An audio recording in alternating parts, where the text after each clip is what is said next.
I was basically a loner, you know, as a kid.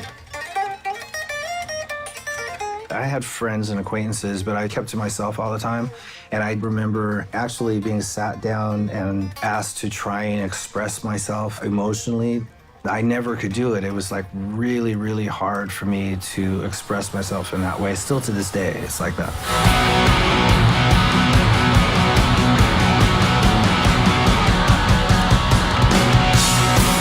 But with guitar, it really became a vehicle for me to channel whatever emotion was going on with me, you know? So with volume and electric guitar, and, you know.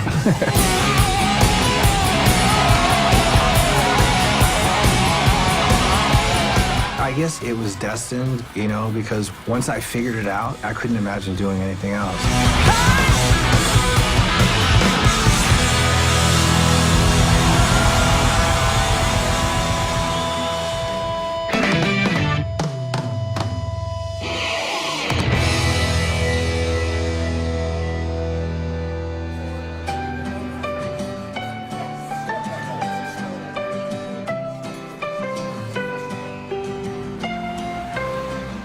I was born in England, and I was definitely thrown headfirst into a very creative environment. My dad was super creative, but my mom was super creative. There was a lot of artistic stuff going on having to do with painting and drawing or sketching and illustration. My dad used to paint my hard-boiled eggs every morning before he, you know, paint faces on them and stuff.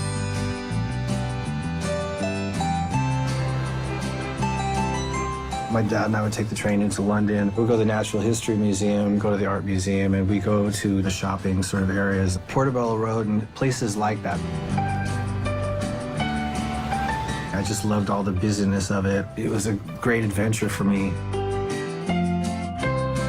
I had a lot of real freedom as a kid. So I would just be in the clouds or, you know, daydreaming and doodling and drawing all the time. One day, his mom tells me, you've got to go down and see his teacher. They're not happy with him. So I trot down and say, okay, what's the problem? And oh, he doesn't pay attention. All he wants to do is look out the windows or draw all the time. And I said, well, what's the matter with that? And I swear she said this, you can't spend your whole life drawing. And I said, well, someone should tell Picasso that.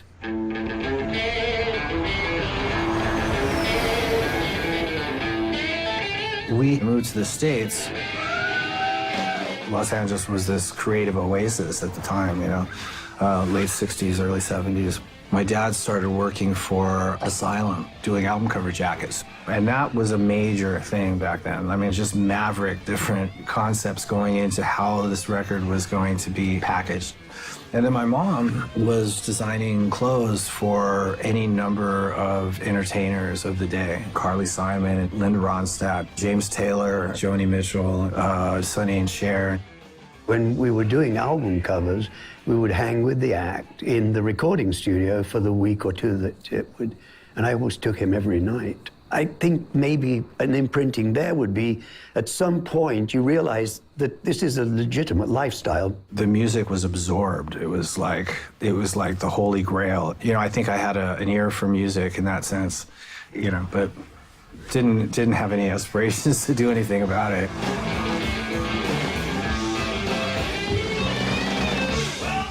I first met Slash, it was like 1976. I was in the 5th grade. He was quiet, he wore moccasins, he just kind of kept to himself. He was just a good kid, and you know, we'd hang out, we'd ride BMX bikes together, and when we first started riding BMX, he barely even knew how to ride a 2-wheel bike.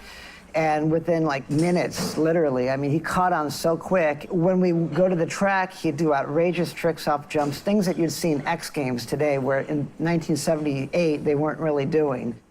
The one sort of trait that I have is I'm very focused. So if I like something and I'm into it, I can focus on it 100%, which means I don't have a better knack for it than anybody else, but I'll apply myself as much as I have to get it to work for me, you know. And then when I picked up the guitar, it was the same kind of thing.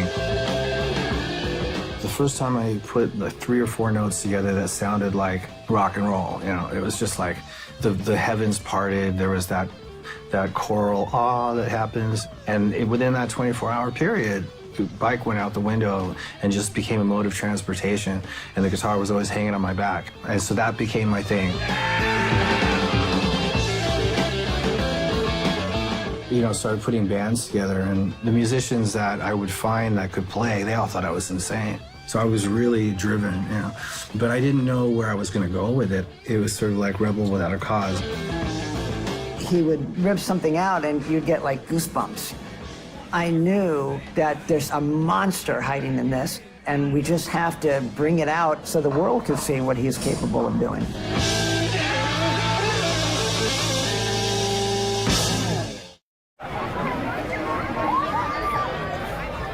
A lot of what was going on in West Hollywood at that time, it was this very superficial, soulless kind of image, and the music didn't back it up.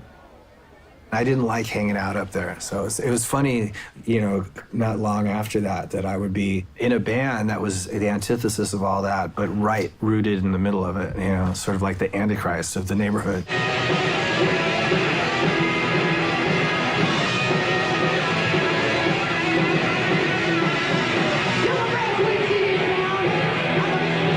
We had different combinations of us in different bands, you know, throughout the time we were coming up and getting it together. And yeah, there was would be one or two of the same guys. We couldn't, there was nobody else in LA we could have played with, so it was inevitable that the five of us would get together.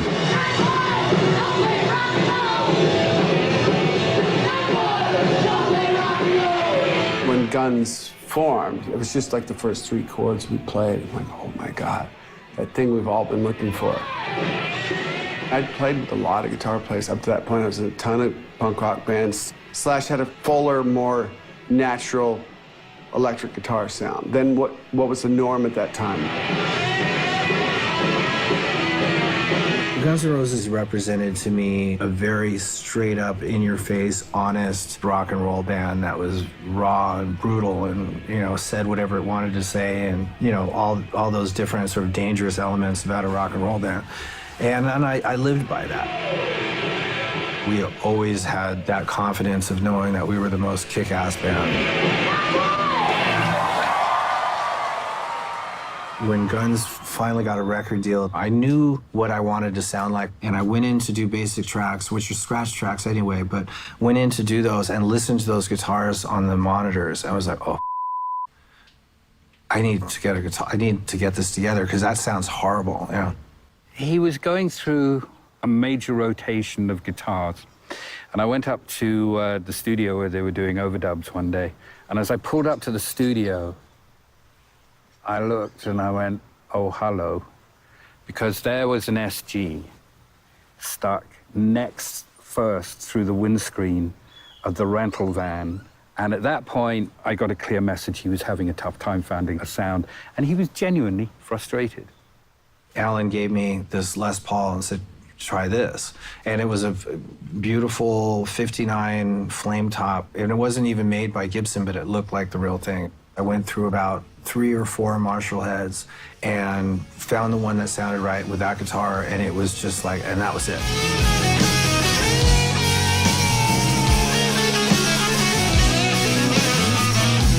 He found what he was looking for, and the, you know, of course, with Axl's voice, we started developing our sound.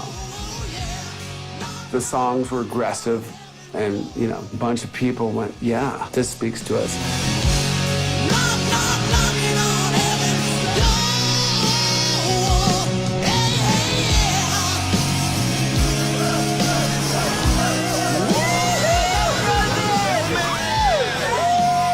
Like Wheaties, Guns N' Roses, you gotta have it, man. They're just the best band ever.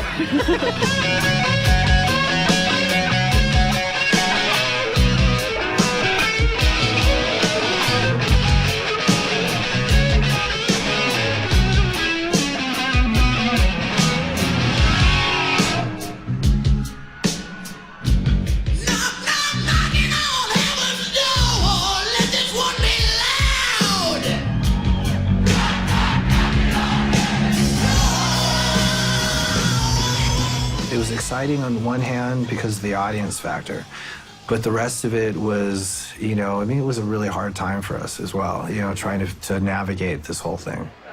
Which car? Which car? Right here, buddy. Right here. Right here. There was internal stuff, and there was business stuff, and there was manager stuff, and there was a lot of cooks in the kitchen, and all these different factors that sort of helped bring a lot of things to a head. I sort of like quit the job without knowing where I was going to work next. In a fax sent to MTV News late Tuesday night, frontman Axl Rose announced that his longtime partner and guitarist Slash was out of the band, and that the That was a pretty depressing and disappointing period.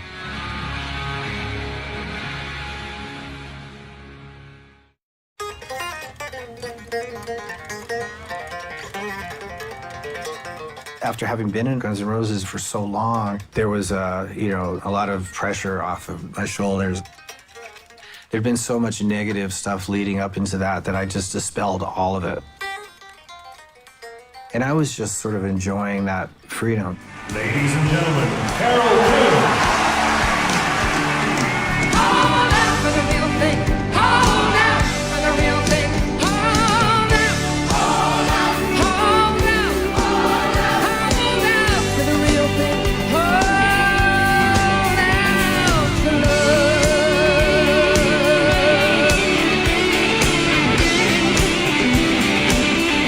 He started getting calls from well-known musicians, like, let's get that Slash guy on the record. He was the guy. I mean, he was youth and aggression in guitar playing and soul, you know, soul and all of that. He was becoming the iconic guy that personified that great rock and roll guitar player. It was really very flattering to be able to work with people that I was, in a lot of cases, sort of starstruck by. But it was also really a lot of fun to be able to sort of, by the seat of your pants, walk in a room and look like you knew what you were doing and sort of adapt to these different situations. And trying to infuse a certain kind of rock and roll guitar into what otherwise wouldn't have it.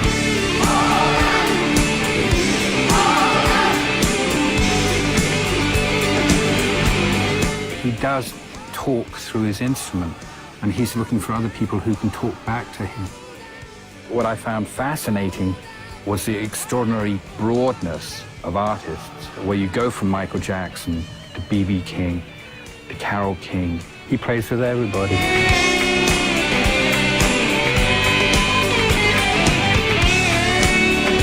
Slash is kind of like the rock and roll cat in the hat. People are attracted to Slash because they love his guitar playing, but also they love his image. Even before he wore the top hat, just with the curly hair and the way he dressed, he just looked different. The top hat really took him to another level. He's very identifiable. Not just guitar playing, but his look. There's no denying the hat. It's finally to that point, like he's more recognizable than some of our heroes. Like the biggest thing I saw with him was Guitar Hero. That was huge. And there was, you know, he was Slash. Everybody knew him as Slash and the top hat and stuff. But he was also like, he was the guy in the game that all these kids were playing. And I think it overwhelmed him. I think I wasn't very conscious of it as an image when it was becoming an image, you know? It was more just my thing. I found the top hat in a store on Melrose. I tried it on, and I looked in the mirror, and I thought, this is cool. And it just became sort of a fixture that I felt comfortable in. I would more or less hide behind it, you know? Because when I'm playing on stage, as much as I'm into being up there, I avoid eye contact. I keep my hair in my face. I don't want to interact with the audience on that level. It freaks me out. So the top hat was great. Just pull it all down. And I remember when I started working for Michael, I started to get the distinct idea that he was very much into my image. And I remember showing up without my top hat one time. And he's like, hey, where's your hat? I was like, I didn't bring it. Nothing else was said, but I could see the look of dejection in his eyes. You know?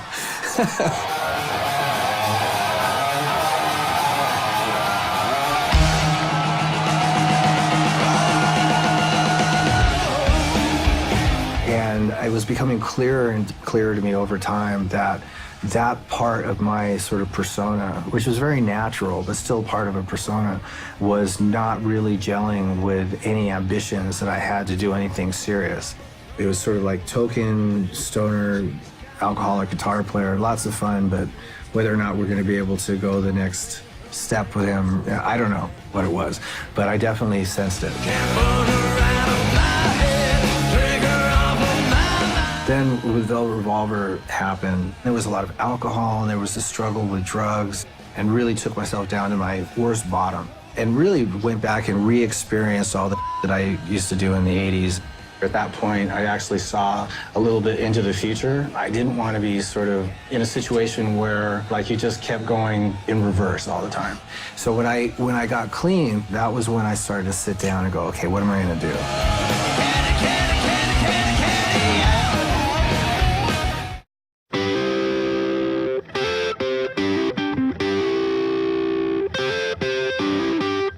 I've done so much session work, and what happens is whenever you go and play on somebody else's record, for that minute that you're in the studio together, you have this whole thing going on, and it is great. And then the record's done, and off they go with it. And it sort of takes a piece of you with them. And so I've been thinking about doing a record where I got different people to work on my record.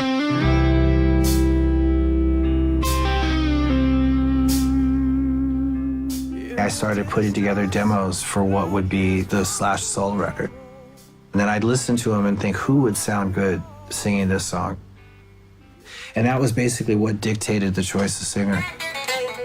It was tough because I had to call people up and go, look, I'm making a record, here's the music, do you want to listen to it? All right, we're recording now. It's not easy to sing next to Alice Cooper, by the way, so. A lot of these people are so busy, and it was nerve-wracking to pick up the phone and call Ian Astbury to do that, or Ozzy, to, you know. This record better sell.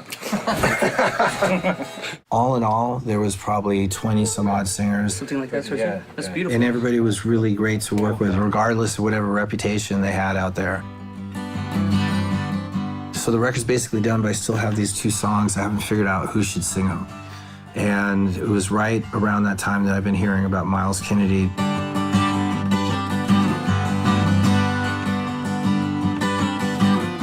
He sent this demo of music. It was a full, fully arranged and very realized vision that he had, and I had the luxury of putting the melody and the lyric to it, which was really cool because the way he writes his chord progressions, the way he puts things together, it really lends themselves to good melodies. A few days later, he sent back the song with vocals on it, and I'm listening to it. I was here when I was listening to it, and I was like, wow, this is really good. And so we did that we did the studio version of Starlight.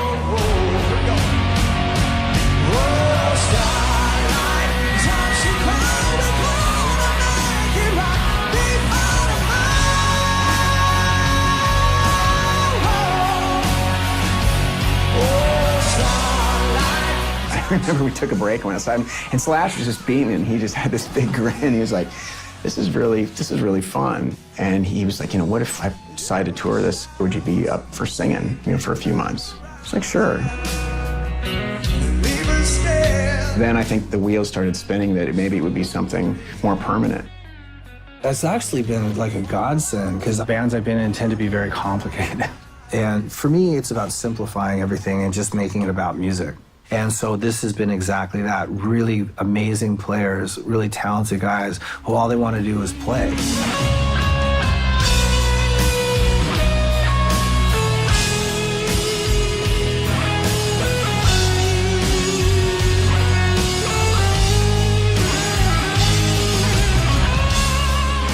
very hungry to continue to grow and evolve. He would kill me if he heard me say this, but I think there's a certain amount of genius there, and he's far too humble to accept that. There's certain musicians that are just born with it, you know, and it makes the rest of us like kind of jealous. Like, oh, that was in you. Like, so when you picked up the guitar, it was already there.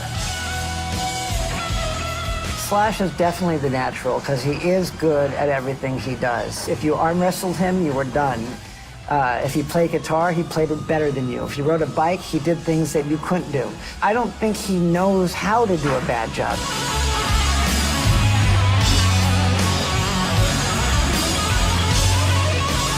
I've seen him pass out. I've never seen him phone it in. He plays like a mother. Can I use that language?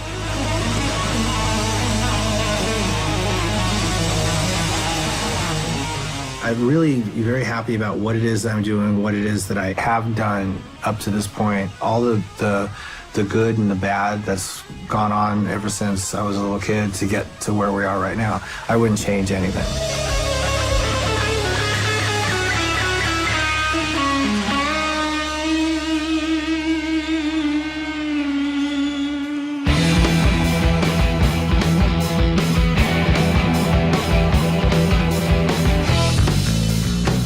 I've been into horror as long as I've been into music.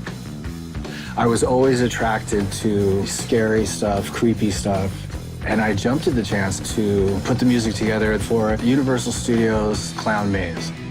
This is sort of something that I just spontaneously did for the fun of it. And I love the end result of a good visual with the right music. I mean, this is uniquely twisted. I think in that sense, I haven't grown up.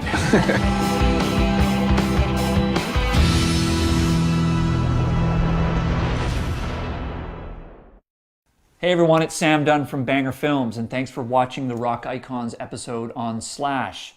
You know, one of the highlights for me in creating this series is that I get to meet the people that made the icon, and I get to figure out where the DNA actually comes from. And I gotta say, meeting Slash's dad was super cool. I thought my dad was cool, but realized that no, Slash's dad is the coolest. So anyway, hope you enjoyed the show, and we'll see you next week.